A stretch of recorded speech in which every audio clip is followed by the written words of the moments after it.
ఈరోజు share with Salim కార్యక్రమానికి అనపర్తి మాజీ ఎమ్మెల్యే ప్రస్తుతం అనపర్తి నియోజకవర్గం నుంచి కమలం గుర్తు నుంచి పోటీ చేస్తున్న ఎమ్మెల్యే అభ్యర్థి నల్లమిల్లి రామకృష్ణ రెడ్డి గారు ఉన్నారు. నిత్యం ప్రజల మధ్యలో ప్రజల కోసం ప్రజల తరపున నిత్యం పోరాటం చేసే పోరాట నాయకుడు నల్లమిల్లి రామకృష్ణారెడ్డి గారికి నమస్కారం సార్. ఎలా ఉన్నారు సార్? ఫైన్ సార్, బాగున్నా సార్. సార్, ముందుగా నల్లమిల్లి రామకృష్ణారెడ్డి అంటే టీడీపీ అంటే నల్లమిల్లి మూలారెడ్డి అంత అనుబంధం ఉన్న దశాబ్దాల కాలం అనుబంధం ఉన్న టీడీపీ నుంచి కాకుండా ఈరోజు కమలం గుర్తు నుండి పోటీ చేయడంపై మీ స్పందన ఏంటి సార్?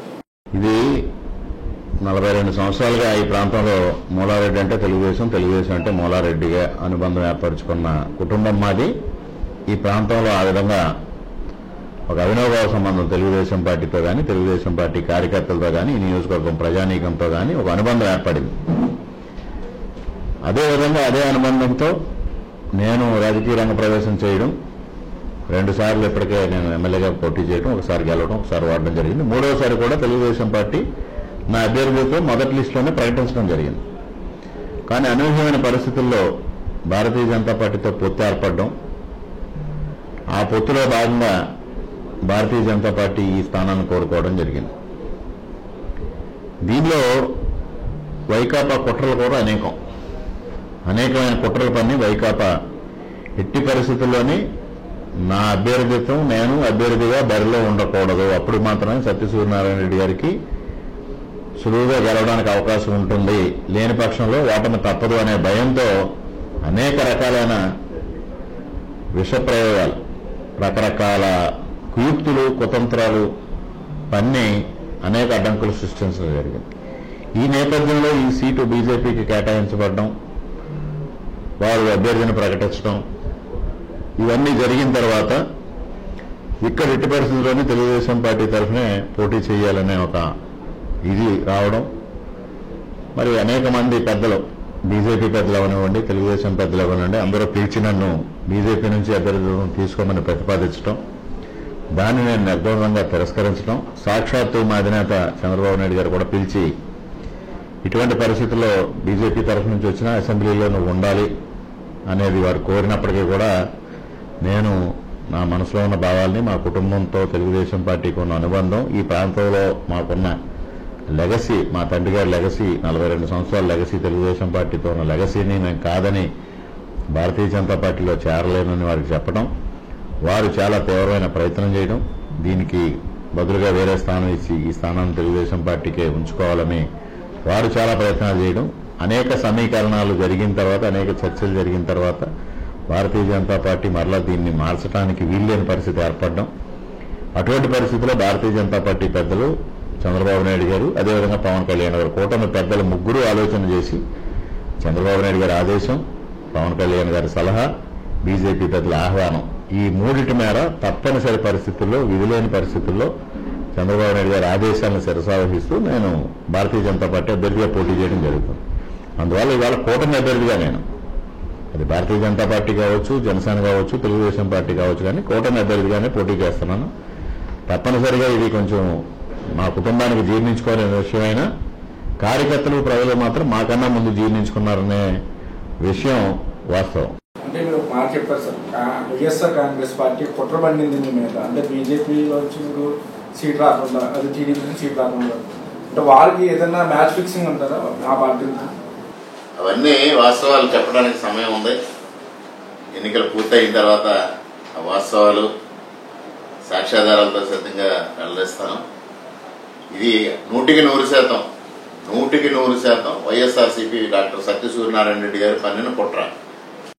ఎందుకంటే బీజేపీ ఒక అభ్యర్థిని ప్రకటించిన తర్వాత బీజేపీ అభ్యర్థితో మార్చాలని సాక్షాత్తు సూర్యనారాయణ రెడ్డి గారి బావమరుదులిద్దరు అనేక మందికి నియోజకవర్గంలో ధనవంతులకు ఫోన్ చేసి, రాజకీయంతో సంబంధం లేని వ్యక్తులు కూడా ఫోన్ చేసి నీకు బీజేపీ అభ్యర్థిత్వం ఇస్తా అని వాళ్ళు తెర వెనుక రాజకీయం, తెర వెనుక కాదు తెర ముందే రాజకీయం నడిపారు.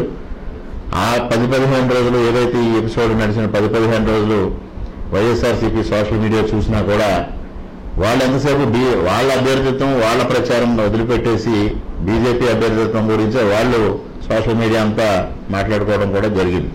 ఇవన్నీ వాస్తవమైన విషయాలు, కాదనలేని విషయాలు.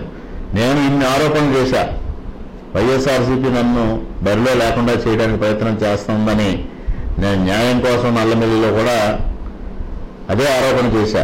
సాక్షాత్తు వాళ్ళ నాయకుడు మిథున్ రెడ్డి సూర్యనారాయణ రెడ్డి గారిని ప్రశ్నించాడు. అతను తెలుగుదేశం పార్టీ అభ్యర్థిత్వం దక్కలేదని తెలుగుదేశం పార్టీని విమర్శించకుండా వైఎస్ఆర్సీపీని విమర్శిస్తూ ఉంటే మీరు ఎందుకు నిన్నకుండిపోయారు, మీరు ఎందుకు అతనికి మాటలకి జవాబు ఇవ్వలేకపోయారు అని సాక్షాత్తు వాళ్ళు మిథున్ రెడ్డి ప్రశ్నిస్తే వీళ్ళు సమాధానం చెప్పలేని పరిస్థితి. అదొక్కటి చాలు వీళ్ళ పాత్ర 100% ఈ విషయంలో ఉందనేది చెప్పడానికి. సార్ ఈసారి ఎన్నికలు ఎలా ఉండబోతాయి? ఎన్నికలు ఏకపక్షంగా జరగబోతా ఉన్నాయి. ఎన్డీఏ కూటమి ఏకపక్షంగా విజయం సాధించబోతా ఉంది ఈ రాష్ట్రంలో. ముఖ్యంగా అనపర్తి నియోజకవర్గంలో కూడా నేను ఏకపక్షంగా విజయం సాధించబోతా ఉన్నా. మీరు చెప్పినంత తేలిక కాదేమో సార్ ఈసారి ఎన్నికలు అంత విజయం కూడా. ఎందుకంటే రెడ్డి సామాజిక వర్గం నుండి డాక్టర్ సత్యనారాయణ రెడ్డి వైఎస్ఆర్ కాంగ్రెస్ పార్టీ నుంచి ఉన్నారు. అంతేకాకుండా అంత ఆర్థికంగా కూడా బలమైన నాయకుడు, బలమైన క్యాడర్ ఉందని చెప్పి ప్రచారం గట్టిగా ఉంది సార్. దాన్ని మీరు ఏ విధంగా ఢీకొట్టగలరు? ఆయనకు ఉన్నది ఆర్థిక బలం, నాకు ఉన్నది ప్రజాబలం. సాక్షాత్తు ఇవాళ ఒక్కసారి నియోజకవర్గంలో చూడండి, బలమైన క్యాడర్ అంటున్నారు మీరు. ఎక్కడైనా ఏ గ్రామంలో అయినా వైఎస్ఆర్సీపీ క్యాడర్ ఎక్కడైనా యాక్టివ్గా పనిచేస్తుందా? ఇవాళ తెలుగుదేశం, జనసేన, భారతీయ జనతా పార్టీ కార్యకర్తలు గ్రామాన్ని పర్యటిస్తూ ప్రచారం నిర్వహిస్తా ఉన్నారు. నేను నామినేషన్ వేసిన రోజు నుంచి ఇవాళ వరకు వైఎస్ఆర్సీపీ కార్యకర్తలు ఎక్కడ పర్యటిస్తున్నారో, ఏమి చేస్తున్నారో ఎవరికీ అర్థం కాని పరిస్థితి. నిస్తేజంగా ఉన్నారు. సాక్షాత్తు అభ్యర్థి నిస్తేజంగా ఉన్నారు. అభ్యర్థే 4 రోజుల క్రితం తీవ్ర అసహనానికి గురై వాళ్ళ కార్యకర్తలను నిందించిన పరిస్థితి. కొమరపాలెంలో ఉన్న ఒక నాయకుడు పరిస్థితులు తారుమారుగా కనిపిస్తా ఉన్నాయి, ఆవేశంగా ముందుకెళ్ళకండి, వాళ్ళ అనుయాయుల్ని హెచ్చరించిన పరిస్థితి నియోజకవర్గంలో ఇవాళ హాట్ టాపిక్ గా మారింది.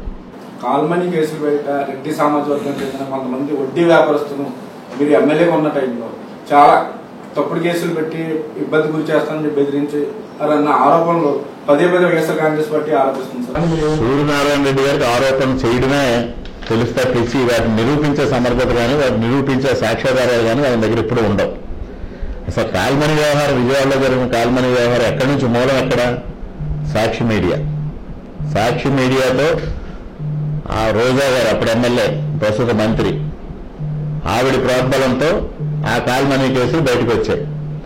ఆ సమయంలో ఆ ఇబ్బందికరమైన పరిస్థితుల్లో ఇక్కడ వడ్డీ వ్యాపారులు ఇబ్బందులు ఎదుర్కొంటా ఉన్నారు అనేది మొట్టమొదటిగా ఆ విషయాన్ని నేను ముఖ్యమంత్రి గారి దగ్గరికి, చంద్రబాబు నాయుడు గారికి తీసుకెళ్లి ఆ సమస్యను పరిష్కారం చేసిన వ్యక్తి నేను. పోలీస్ స్టేషన్కి వెళ్ళడానికి భయపడే సూర్యనారాయణ రెడ్డి గారు కూడా ఆరోపణ చేస్తే ఎలా అండి? ఒక సబ్ ఇన్స్పెక్టర్తో మాట్లాడాలంటే భయం కానిస్టేబుల్తో మాట్లాడే స్థాయి అయింది. ఆ రోజు ఆ సమస్య పరిష్కారం చేసి ఎక్కడా ఇబ్బందులు లేకుండా సమస్య పరిష్కారం చేశా. వీళ్ళ ప్రచారం తప్పించి అందులో వాస్తవాలు లేవు. కనీసం వాళ్ళ ఫైనాన్స్ వ్యాపారస్తుల గురించి మాట్లాడుతూ ఉన్నారు సూర్యనారాయణ రెడ్డి గారు. 5 సంవత్సరాలు వాళ్ళకి కావాల్సిన ట్రైన్ ఎందుకు ఆపలేకపోయినా?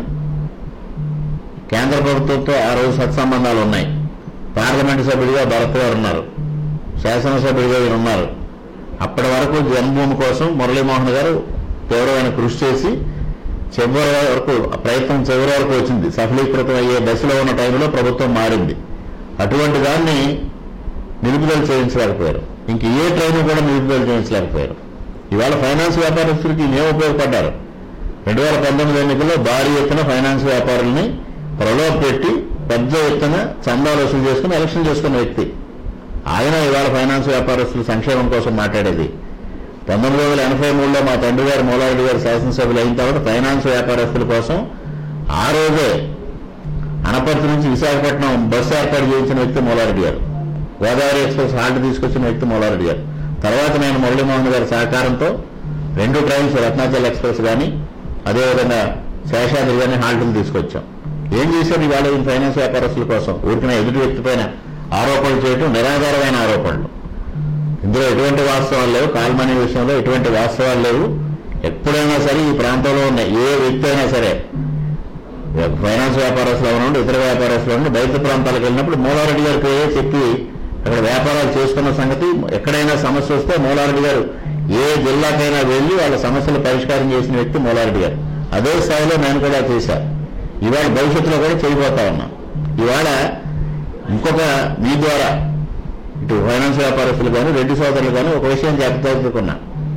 ఇవాళ ఇంతవరకు నేను రాష్ట్ర స్థాయి పార్టీలో ఉన్నా, రాష్ట్ర ప్రాంతీయ పార్టీలో ఉన్నా. ఇవాళ జాతీయ పార్టీలోకి వెళ్ళా. ఈ ప్రాంత వడ్డీ వ్యాపారులు ఇతర రాష్ట్రాల్లో కూడా వడ్డీ వ్యాపారాలు చేస్తా ఉన్నారు, ఇతర వ్యాపారాలు చేస్తా ఉన్నారు. బయట కూడా ఏదైనా సమస్యలు వస్తే ఇంతకాలం నేను రాష్ట్రానికి పరిమితమై ఇక్కడ వరకు మీకు ప్రయోజనం చేకూర్చగలిగా.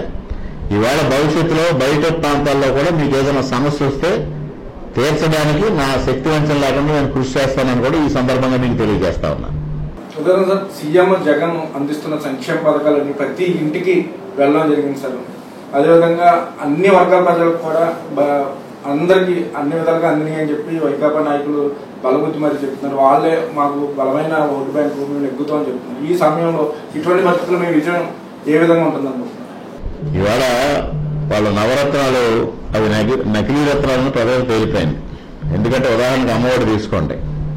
అమ్మఒడి ఎంతమంది పిల్లలు ఉంటే అంతమందికి 15,000 రూపాయలు ఇస్తానని జగన్మోహన్ రెడ్డి గారు మేనిఫెస్టోలో ప్రకటించాడు. అదో మేనిఫెస్టో అంటే ఒక భగవద్గీత, ఒక బైబిల్, ఒక ఖురాన్ అని చెప్పిన వ్యక్తి అమ్మఒడి ఎన్నిక అయిన వెంటనే ఒక బిడ్డకు మాత్రమే ఇస్తానన్నారు.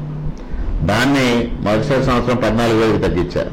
ఆ మరుసటి సంవత్సరం 13,000కి తగ్గించారు. తర్వాత లబ్ధిదారుల సంఖ్య తగ్గించారు. ఈ సంవత్సరం ఎంతమందికి పడిందండి? అది ఎంతమందికి లబ్ధి చేకూరింది? కొంతమందికి 6,000, 9,000 మాత్రమే లబ్ధి చేకూరింది. ఇటువంటి పరిస్థితి. అదేవిధంగా పెన్షన్స్, వృద్ధాప్య పెన్షన్లు 3,000 చేస్తానని హామీ ఇచ్చిన వ్యక్తి ప్రమాణ స్వీకారం రోజు దశల వారీగా పెంచుతానన్నారు. ఆ దశల వారీగా మొన్న జనవరి నాటికి 3,000 తీసుకొచ్చారు. ఎవరు నమ్మారండి ఈ సంక్షేమ కార్యక్రమాలు? ఒక పక్క సంక్షేమ కార్యక్రమాల పేరు చెప్పి ఇటు బీసీ కార్పొరేషన్, ఎస్సీ కార్పొరేషన్ నిధులన్నింటినీ పక్కదారి పట్టించి, నవరత్నాలకు పక్కదారి పట్టించి అసలు బీసీల సంక్షేమం, ఎస్సీల సంక్షేమం పూర్తిగా విస్మరించడం జరిగింది. అదేవిధంగా ఆ పేరు చెప్పి బడ్జెట్ అంతా దానికే కేటాయించి అభివృద్ధిని పూర్తిగా నిర్వీర్యం చేసిన వ్యక్తి. పోనీ ఇవాళ సంక్షేమ పథకాలు అమలు చేశామంటున్నారు. ఎంత అమలు చేశారు? 2.5 లక్షల కోట్లని ఆయనే స్వయంగా చెప్తా ఉన్నాడు. ఇవాళ అప్పు 12 లక్షల కోట్లు. ఈ వ్యత్యాసం ఏమైపోయింది? ఈ మధ్యన ఉన్న వ్యత్యాసం ఎక్కడికి పోయింది? ఈ డబ్బంతా ఇటు అభివృద్ధి కార్యక్రమాలు చేయాల, ఇటు సంక్షేమ కార్యక్రమాలకు ఖర్చు పెట్టలే. ఎక్కడికి పోయింది డబ్బంతా అని ప్రశ్నిస్తా ఉన్నా. సంక్షేమ పథకాలు చెప్పి ఆయన సంక్షేమం చూసుకున్నాడు కాబట్టి ప్రజల సంక్షేమం మాత్రం జగన్మోహన్ రెడ్డి చూడలేదు. ఆ వాస్తవాన్ని ప్రజలు గ్రహించారు. ఒక పక్కన నిత్యావసర వస్తువుల ధరలు పెరిగాయి, కరెంటు బిల్లులు పెరిగాయి. 10 రూపాయలు సంక్షేమం పేరుతో ఇచ్చి 100 రూపాయలు ప్రజల దగ్గర నుంచి వసూలు చేసిన గనుడు ఎవరైనా ఉన్నారంటే జగన్మోహన్ రెడ్డి. ఆ వాస్తవాన్ని ప్రజలు గుర్తించారు. సార్, మీరు చెప్పినట్టు జగన్ ఇప్పటిదాకా అమలు చేసిన పథకాలకి చాలా కోట్లు ఖర్చు అవుతాప్పుడు మరి మీ కూటమి మేనిఫెస్టోలో ఇంకా ఎక్కువ అవుతుంది సార్. దాని మీద మరి ఏ విధంగా ముందుకెళ్తారు? ఇక్కడ మీకు చెప్పేది ఒకటే, సంక్షేమ పథకాలకు ఆయన ఖర్చు పెట్టింది 2.5 లక్షల కోట్లు మాత్రమే. కానీ ఆయన అప్పు చేసింది 12 లక్షల కోట్లు. అంటే ఇదంతా జగన్మోహన్ రెడ్డి గారి ఖజానాకు పోయింది, సొంత ఖజానాకు పోయింది. తెలుగుదేశం ప్రభుత్వం ఆ విధంగా చేయదు. అప్పు చేసి సంక్షేమ కార్యక్రమాలు చేసే విధానం తెలుగుదేశం పార్టీది కానీ, భారతీయ జనతా పార్టీది కానీ, జనసంఘి కాదు. కూటమి వాళ్ళ సంపద సృష్టించడంలో చంద్రబాబు నాయుడు గారు నిష్ణాతులు. ఉమ్మడి ఆంధ్రప్రదేశ్ రాష్ట్రంలో చూశాం. అదేవిధంగా ఇవాళ ఇక్కడ సంపద సృష్టించడం జరుగుతుంది. ఆ సంపదని సంక్షేమ కార్యక్రమాలకు కానీ, అభివృద్ధి కార్యక్రమాలు కానీ ఖర్చు చేయడం జరుగుతుంది.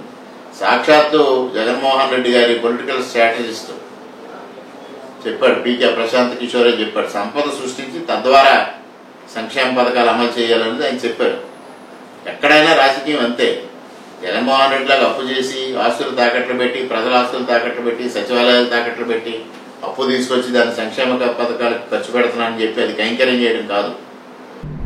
సంక్షేమ పథకాలు ఇవాళ ఏదైతే తెలుగుదేశం పార్టీ మేనిఫెస్టో కానీ, ఉమ్మడి మేనిఫెస్టో కానీ అది అమలు చేయడానికి సంపద సృష్టించడం జరుగుతుంది. తద్వారా మాత్రమే ఇవాళ సంక్షేమ కార్యక్రమాలు అమలు చేయడం జరుగుతుంది.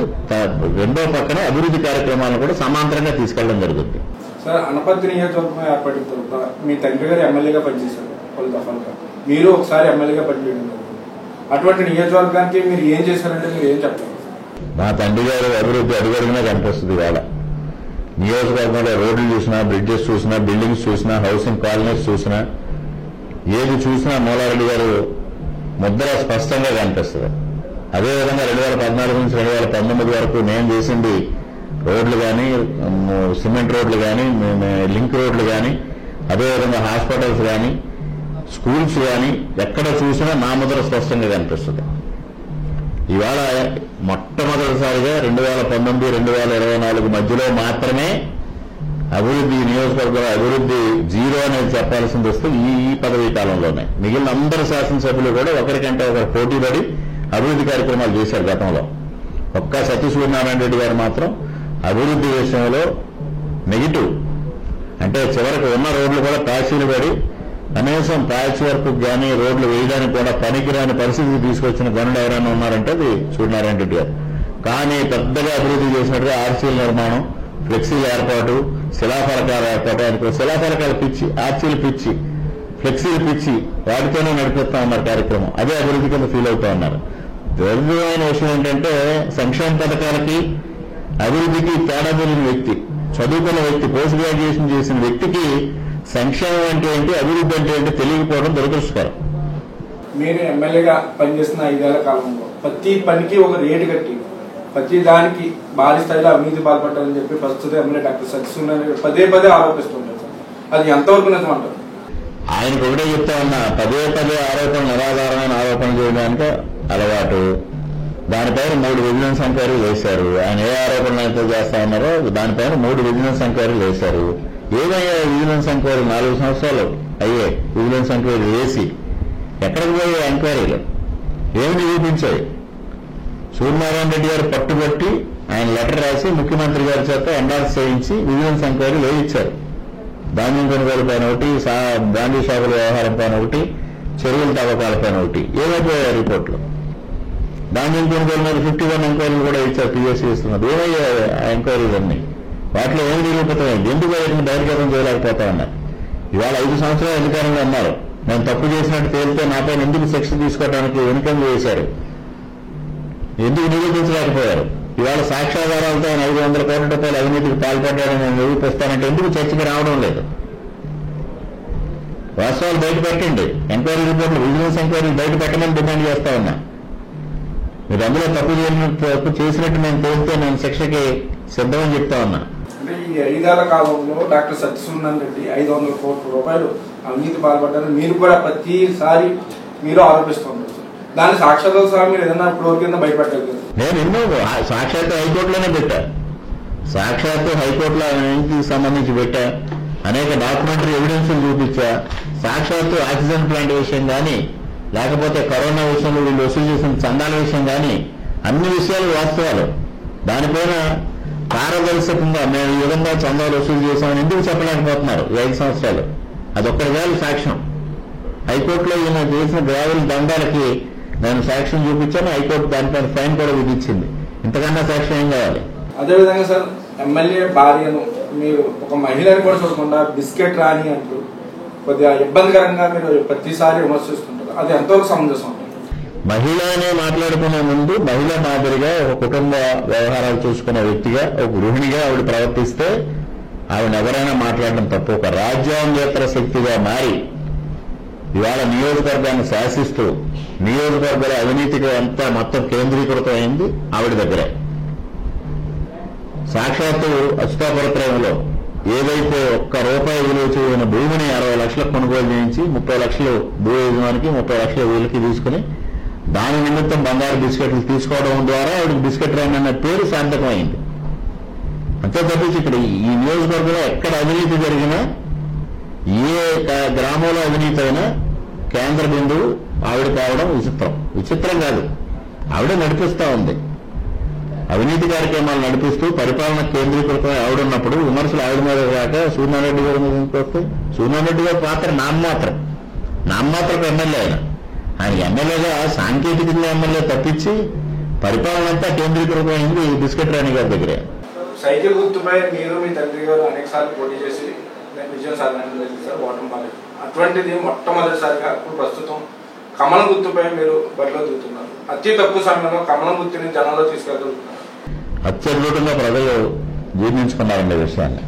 ఏ గ్రామాల్లో వెళ్ళి వృద్ధులను అడిగినా కూడా, బాబు నీకు సైకిల్ గుర్తు రాలేదు, కమలం గుర్తు పైన పోటీ చేస్తా ఉన్నావు, నేను తప్పనిసరిగా కంగడానికి ఓటు వేస్తాను, వృద్ధులు కూడా సమాధానం చెప్తా ఉన్నారు. మా కార్యకర్తలు గ్రామాల్లో ప్రచారానికి వెళ్ళినప్పుడు కూడా అదే సమాధానం వస్తూ ఉంది. ఇప్పటికే ప్రజల్లో కమలం గుర్తు రిజిస్టర్ అయింది. తప్పనిసరిగా నేను విజయం సాధిస్తాను, అందులో ఎటువంటి అనుమానం లేదు. సార్, మీరు ఇంజనీరింగ్ చదివారు, అదేవిధంగా మీరు అన్ని విషయాల్లో కూడా మంచి మేధావి. అటువంటిది మీరు కొన్ని మూఢనమ్మకాలటువంటి మీ మీద చేతబడి చేశారు, లేకపోతే మీ మీద శుద్ర పూజలు చేశారు, ఇటువంటి కొన్ని మధ్యకాలం చాలాసార్లు ఆరోపించారు. అది ఎంతవరకు నిజమంటారు? దాని ప్రజల్ని ఏ విధంగా ప్రజల్లోకి తీసుకెళ్ళగలరు? ప్రజల్లోకి తీసుకెళ్ళడం కోసం నేను చేయలేదండి. వాళ్ళు చేసిన పనులు నేను బయట పెట్టా. వాళ్ళు చేయలేదని వరకు ఖండించారు చెప్పండి. నేను ఆరోపణ చేశాను, క్షుద్ర పూజలు చేశారు అనేది ఆరోపించాను. ఎవరి దగ్గర చేశారో కూడా చేశారు. దానికి వాస్తవాలు కూడా చెప్పా, ఎక్కడెక్కడ ఏమి జరిగాయని. నాతో పాటు ఇంకా కొంతమంది పేర్లు కూడా యాడ్ చేశారు దాంట్లో. వాళ్ళకి ఆ రోజున అంటే దాదాపు 3 సంవత్సరాల క్రితం జరిగింది. 3 సంవత్సరాల క్రితం జరిగినప్పుడు రేపు యాస్పిరెంట్స్ గా ఎవరెవరు వాళ్ళకి అడ్డొస్తారో అనుకున్న వాళ్ళ పేర్లన్నీ కూడా దాంట్లో యాడ్ చేసినప్పుడు నేను బహిర్గతం చేశాను. ఇంతవరకు ఎందుకు ఖండించలేకపోయారు? అటు ఎమ్మెల్యే గారు కానీ, ఎమ్మెల్యే గారి భార్య కానీ, షాడో ఎమ్మెల్యే గారు కానీ ఇద్దరు కూడా ఖండించలేకపోయారు. నేను మూఢనమ్మకం కాదు, వాళ్ళ మూఢనమ్మకం. సైన్స్ లో గ్రాడ్యుయేట్ చేసిన వ్యక్తి, పోస్ట్ గ్రాడ్యుయేట్ చేసిన వ్యక్తి ఇటువంటి నమ్మకాలతో ఉండడం దురదృష్టకరం. నేను నమ్మట్లేదండి. అంటే వాళ్ళు ఎటువంటి ప్రయత్నాలు చేశారు, హత్య చేయడానికి ప్రయత్నం చేశారు, నా కారు పైన దాడి చేశారు, నా ఇంటి పైన దాడి చేశారు, నా పైన 39 కేసులు పెట్టారు, జైల్లో పెట్టారు. ఇన్ని చేసి అటువంటి ప్రయత్నాలకు కూడా పాల్పడ్డారు అంటే ఎంత దిగజారిపోయిందో వ్యవస్థ అని చెప్పడం కోసమే చెప్పాను తప్పించి అది నమ్మాను దానివల్ల ఏదో జరిగిందంటే నేను ఇవాళ నాకు ఒక చిన్న జోక్ కూడా అనిపిస్తుంది. అష్టదిగ్బంధన యాగం చేయించారన్నారు. అష్టదిగ్బంధనం అది చేసినాడు రివర్స్ లో చేసాడేమో అనిపిస్తుంది నాకు. అంతే కదా, ఇవాళ ప్రచారానికి రాలేని పరిస్థితుల్లో, కార్యకర్తలు నిస్తేజంగా ఉన్న పరిస్థితుల్లో అష్టదిగ్బంధనం ఎవరయ్యారు? ఆ చేసే వ్యక్తి రివర్స్ లో చేశాడా? ఏం జరిగిందో భగవంతుడికే తెలియదు. ఓకే సార్, ఇప్పుడు ఈ ఎన్నికల్లో మీరు ఎమ్మెల్యేగా గెలిస్తే ఏం చేస్తారు? ప్రజలకు ఏం చేస్తారు సార్? నియోజకవర్గానికి ఏ ఎజెండాతో ముందుకెళ్తారు? అభివృద్ధి ఎజెండా. కుంటుపడిపోయిన అభివృద్ధిని మరలా పట్టాలెక్కిస్తా. పూర్తిగా కుంటుపడిపోయింది. కుంటుపడటం కూడా కాదు, అసలు పూర్తిగా నిస్తేజం అయిపోయింది అభివృద్ధి అనేది. కుంటుపడ్డం అంటే ఏదో కుంటుకుంటూ నడవడం అంటారు. ఆ విధంగా కాదు, అసలు అభివృద్ధి అనేదే లేదు అనపర్తి నియోజకవర్గంలో. మరలా అభివృద్ధిని తిరిగి పట్టాలెక్కిస్తా. నియోజకవర్గంలో రోడ్లు కానీ, వివిధ అభివృద్ధి కార్యక్రమాలు కానీ, హాస్పిటల్స్ కానీ, స్కూల్స్ కానీ అన్నిటినీ అభివృద్ధి చేసి మరలా నియోజకవర్గాన్ని తీర్చిదిద్దుతా. అట్ ది సేమ్ టైం ఏదైతే కూటమి వాళ్ళ తెలుగుదేశం పార్టీ ఇచ్చిన సంక్షేమ కార్యక్రమాలు ఉందో దాన్ని అద్భుతంగా అమలు చేస్తాం. సార్, రాజమహేంద్రవరం ఎంపీ స్థానానికి ఎక్కువగా మెజార్టీ అధిక ఓట్లు అనపర్తి నియోజకవర్గం నుండి పడతాయి. అంటే రాజమండ్రి ఎంపీ విజయాన్ని అనపర్తి నియోజకవర్గమే డిసైడ్ చేస్తుందని ఒక నమ్మకం ఉంది సార్. ఆ విధంగా ఇప్పుడు మన పురంధేశ్వరి గారికి ఇక్కడ నుంచి ఏ విధంగా సపోర్ట్ లభిస్తుంది? నాకు ఏదైతే ఓటు తీసుకున్నామో అదే ఓటు పురంధరేశ్వరి గారికి కూడా తీసుకునే విధంగా కార్యకర్తలు కృషి చేస్తాను. 100% పురంధరేశ్వరి గారు 1,50,000 ఓట్ల మెజారిటీతో రాజమండ్రి పార్లమెంట్ అభ్యర్థిగా బీజేపీ తరఫు నుంచి విజయం సాధించబోతా ఉన్నారు. చివరిగా సార్, అనపర్తి నియోజకవర్గ ప్రజలకు మీరు ఏం చెప్తారు సార్? అభివృద్ధి లక్ష్యంగా నేను పనిచేస్తాను. మా తండ్రి గారు పనిచేశారు, నేను పనిచేశాను. అది ప్రత్యక్షంగా చూశారు, చరిత్ర చెప్తా ఉంది.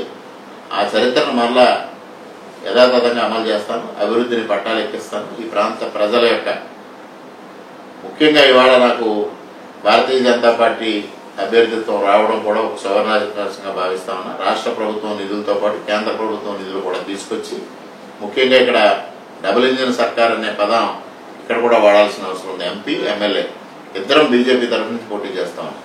తప్పనిసరిగా ఎంపీ గారి సహకారంతో, నా ప్రయత్నంతో రాష్ట్ర ప్రభుత్వం నిధులు చంద్రబాబు నాయుడు గారి దగ్గర నుంచి తీసుకొచ్చే నిధులతో పాటు కేంద్ర ప్రభుత్వం నిధులు కూడా తీసుకొచ్చి పెద్ద ఎత్తున అనపర్తి నియోజకవర్గాన్ని అభివృద్ధి చేస్తాను.